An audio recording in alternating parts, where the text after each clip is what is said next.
Hello and welcome to the Shakespeare podcast. This episode is the Story of Hamlet, Part 2, and we'll be looking at what happens in the second half of Hamlet. So we've already discussed Act 1 and Act 2. Act 3 starts with a scene in which Rosencrantz and Guildenstern are reporting back to Claudius on the reasons for Hamlet's supposed madness. The Queen asks if he's interested in anything, and Rosencrantz and Guildenstern point out that he's interested in the players and he wants to put on a play, that the King and Queen should attend this play. Now, we the audience know that Hamlet wants the players to enact Claudius's murder of his father, but Claudius doesn't know this, and so he says ironically, "A play, that sounds great, I'm looking forward to it." The king sends the queen off whilst he and Polonius will watch Hamlet's interaction with Ophelia. Again, this is more of people spying on people, and everyone in this play seems fine with it. Nobody ever says, "Hang on a minute, this is madness," so we may assume that this kind of behaviour is normal at the court, as everyone appears to be spying on everyone else. Polonius tells Ophelia to pretend to be good, when actually she's something else, and the king comments in an aside that he's already doing that. At this point, Hamlet enters and says his famous soliloquy, "To be or not to be." The soliloquy is designed to show us what Hamlet really thinks, and it ends with Ophelia entering on stage. The audience knows that she's working for Claudius and Polonius to find out what Hamlet is really thinking, but will Hamlet fall for it? She tries to give his love letters back to him, but he ignores her and asks her if she's honest. This question she ignores. He says that he loved her once, and then again, "I love thee not." What does this mean? Is Hamlet being intentionally nasty to his ex-girlfriend, or has he worked out that she's doing the work of Polonius and Claudius? Hamlet suggests she's better off not having kids, i.e. not getting married, as people aren't particularly good, and then he makes a list of all the things that are wrong with him. Hamlet asks Ophelia where her father is, and she lies to him. He tells her to join a nunnery several times, and that if she marries anyone, she should marry a fool. Hamlet, of course, is himself playing mad or a fool. By the way, he's accusing all women of being false. So he says she should marry no one, and exits. Ophelia bemoans the fact that Hamlet has gone mad, that he used to be a sweet guy. Enter the king, who doesn't think Hamlet's mad at all, and that it has anything to do with his love for Ophelia. Claudius has decided to send Hamlet to England. Polonius agrees with the king, as he must, but still thinks it's Hamlet's love for Ophelia that sent Hamlet mad. He says to his daughter that she doesn't need to tell him what happened because he says, quote, "We heard it all." So does Hamlet know that they are listening in on him or not? Polonius says, "Send Hamlet to England, but after the play, I'll get Gertrude to speak to Hamlet, and I'll hide behind the curtain and listen in on their conversation." So the next scene is with Hamlet and the players. The joke here is that we are watching actors in a play pretending to be actors being given acting lessons by Hamlet, who's played by an actor in a play. Then Hamlet and Horatio have a chat about watching the king's reaction to the play within a play, which is called the Mousetrap. Notice that Hamlet speaks plainly and honestly with Horatio, in contrast to how he talks to the other characters. The king and the queen and the court arrive, and there's fanfares and trumpets, and the queen tells Hamlet to sit next to her, but Hamlet prefers to sit next to Ophelia, who persists in being overtly sexual and nasty towards. For example, when Ophelia says the prologue of the play is brief, Hamlet replies, quote, "As woman's love," and Hamlet spends a lot of time talking over the plays. So when Ophelia mentioned this, he tells her that he knows that she's being controlled by Polonius and Claudius. Quote, "I could interpret between you and your love if I could see the puppets dallying." This rebuke of Ophelia's split loyalties is a lot milder than Hamlet's reaction to Guildenstern later in the scene. Long story short, Claudius realises the play is about him murdering his brother, and the king storms off in a huff. Rosencrantz and Guildenstern tells Hamlet his mother wants to see him, and Rosencrantz tries to get Hamlet to tell him what's wrong. When Guildenstern tells him he's not behaving properly, Hamlet asks him to play the recorder, and Guildenstern says he can't, and Hamlet says, quote, "It's as easy as lying. Look, here are the holes for your fingers, and you blow in it." And Guildenstern says that he doesn't know how to play the pipes. And so Hamlet says to him, "Then stop trying to play me. I'm more complicated than a pipe." What he's actually saying is, "Call me what instrument you will, though you can fret me, you cannot play upon me." Polonius comes in to tell Hamlet that his mother is still looking for him, and Hamlet makes fun of Polonius, getting him to agree with everything that Hamlet says. They leave, and Hamlet is alone, and he tells us that he's ready to get mean now. There's no more Mr. Nice Guy. In scene 3, the king is talking with Rosencrantz and Guildenstern. The king doesn't like the situation. He's going to send Hamlet to England with Rosencrantz and Guildenstern. This were loyalty to Claudius. Polonius enters to tell the king of his plan to listen in on Hamlet and his mother. Claudius has a speech confessing the murder to the audience for the first time. He tries to pray. Hamlet has the chance to kill him, but doesn't. He doesn't take it because Claudius is praying, and he thinks that if he kills him while he's praying, Claudius will go to heaven.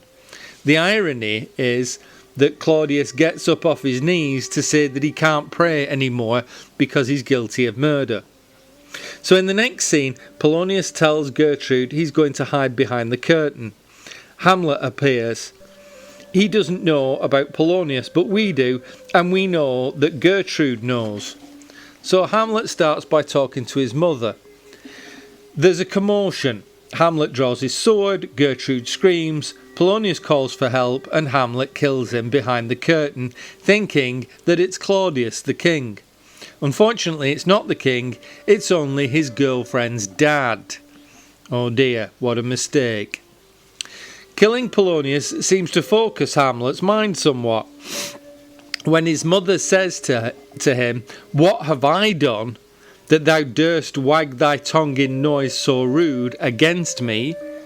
Hamlet gives his mother both barrels about what she's done, about how her husband's dead, who was a great guy, and he was murdered by his brother that you happen to have married. Hamlet starts getting carried away, so much so that the ghost appears and tells him to calm down. Gertrude can't see the ghost, so now Hamlet really does look mad. Hamlet says that he's not mad, it's just that he sees dead people. Gertrude has to stay away from Claudius, says Hamlet, and Hamlet will be sent to England. And exit Hamlet, dragging Polonius's body off the stage. To put it simply, that scene shows a lack of remorse, both on the part of Hamlet for killing Polonius, and also Gertrude doesn't seem too upset by it either. But the actual scene on stage of Hamlet dragging Polonius away at the end looks very bad indeed, makes Hamlet look mad. So that's a big scene where lots happen. Then in Act 4, the king is plotting with Rosencrantz and Guildenstern when the queen rushes in to say that Hamlet has mistakenly killed Polonius. Instantly, the king realises that he's the one that Hamlet would really have liked to have killed. Claudius says that he needs to get rid of Hamlet, he's dangerous, and also that we need to cover this up. Rosencrantz and Guildenstern are sent to recover the body. They get to Hamlet, but he won't tell them where the body is. Hamlet is under arrest. The castle is in a panic. Claudius interrogates Hamlet, but Hamlet only answers him with mad answers. Polonius is being eaten by worms, and we might use a worm to catch a fish, and that worm might have eaten a king. Hamlet finally tells them where Polonius is by saying that you might smell the body going up the stairs. Hamlet is then sent to England, where Claudius plans to have him killed. On the way to the ship, Hamlet and Rosencrantz and Guildenstern, who are taking him to his death, bump into the captain of Fortinbras. You remember Fortinbras from the last podcast. The captain explains that they're going to fight over a worthless piece of land with a Polish army. Everyone leaves, and Hamlet has another soliloquy in which he compares his own lack of action with an army of 20,000 men who are prepared to die for what he calls a straw. In the next scene, we see Ophelia, who has now gone mad and is singing about her dead father and her ex-boyfriend, quote, the Majesty of Denmark, who is gone. It's a bad day at the castle. As Claudius says, quote, when sorrows come, they come not single spies, but in battalions.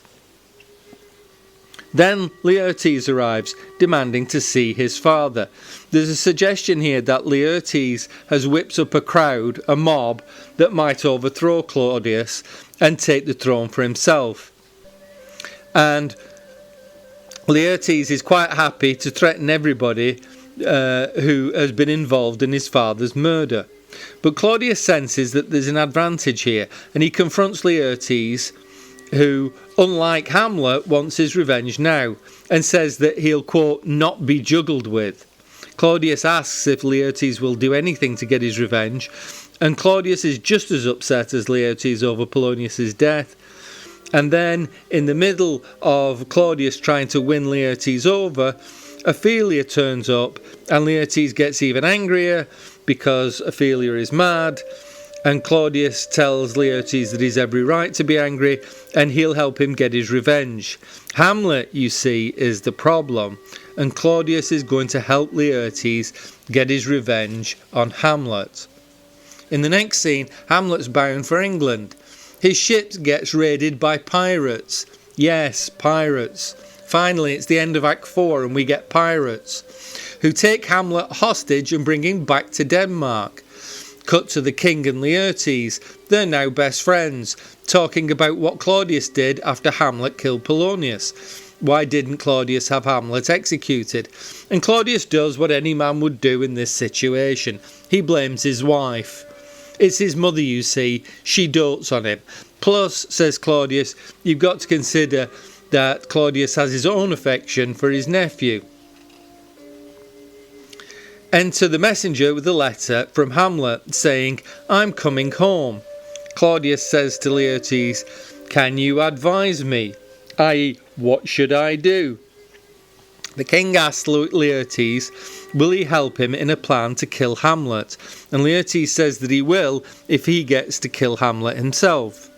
Claudius gives Laertes some blarney about what a good swordsman he is, and asks him if he really wants revenge.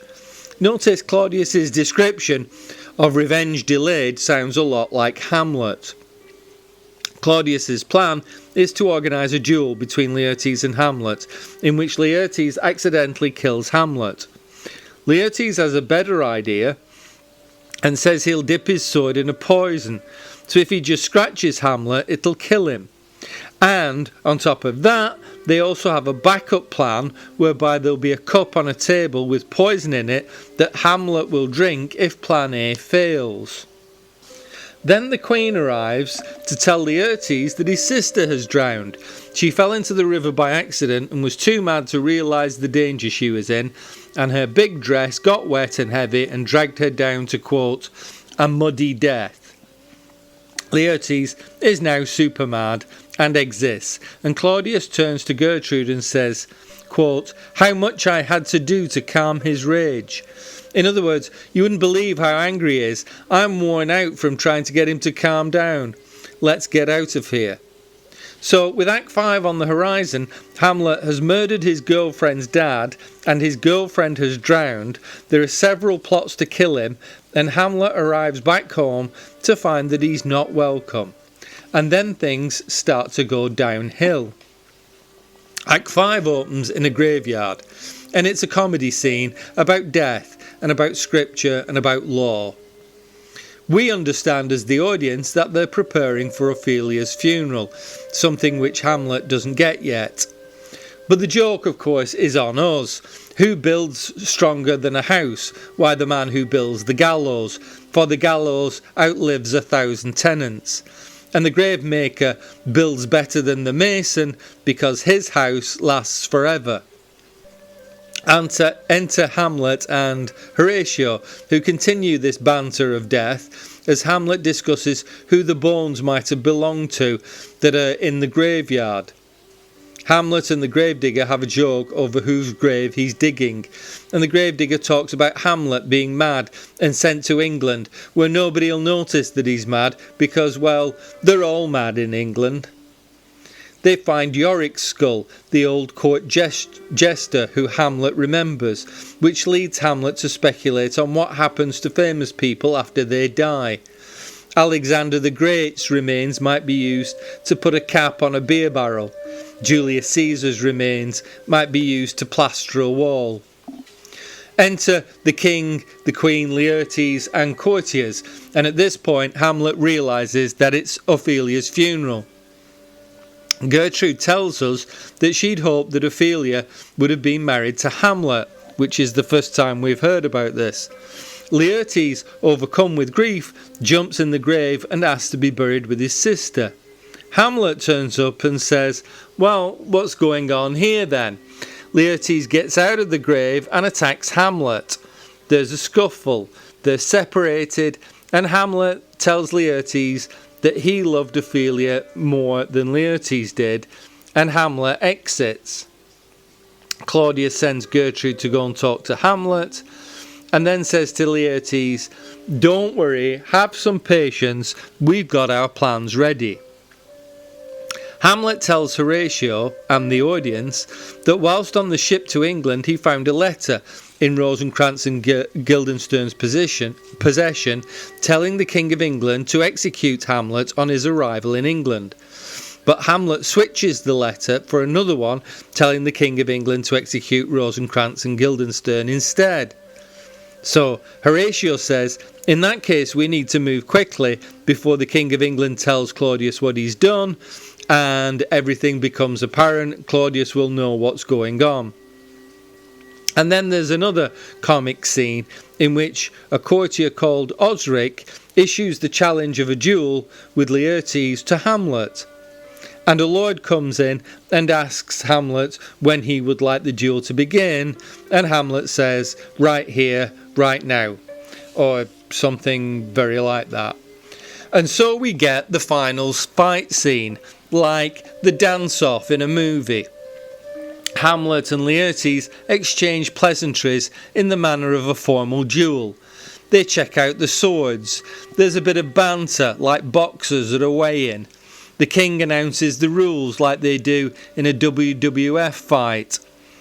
And the fight begins. The audience has two bits of information that we were told earlier. One is that Laertes' sword has been dipped in poison, and the other is that Hamlet's cup on the table is also poisoned. So we as the audience know when Hamlet's scratched by Laertes' rapier that the poison will kill him. And then we know that when Gertrude drinks from the poisoned cup that she's also going to die. So things are looking bad for the good guys. There's a scuffle. Hamlet and Laertes mix up the rapiers. Hamlet wounds Laertes, meaning that he's going to die. Except in his case, Laertes already knows that he's going to die. And whilst he's dying, Laertes has just enough time to ask for Hamlet's forgiveness and tell him all about the plot they had to kill Hamlet. At which point, Hamlet kills Claudius. Finally, Horatio tries to kill himself, but Hamlet stops him before he dies. And Fortinbras enters to ask what's happened. Horatio gives an obituary on the play we've just seen.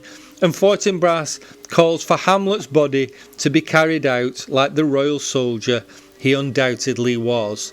And at that point, the play comes to an end with music and a procession. That's all for today's episode.